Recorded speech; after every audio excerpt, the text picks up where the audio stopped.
Hey guys, in this video we're going to take a look at how you can turn on or turn off reachability on the iPhone 15 series.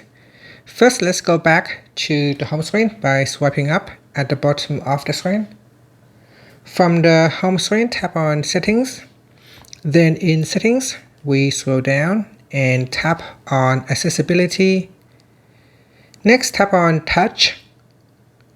Then tap on Reachability. Tap on the toggle button to switch it off or turn it on.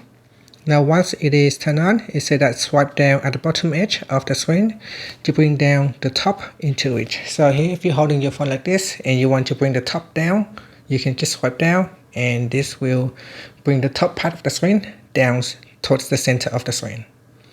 And that's it. So here we can bring up or down. And that is how you can turn on or turn off reachability on the iPhone 15 series. Finally, you can swipe up to go back to the home screen. Thank you for watching this video.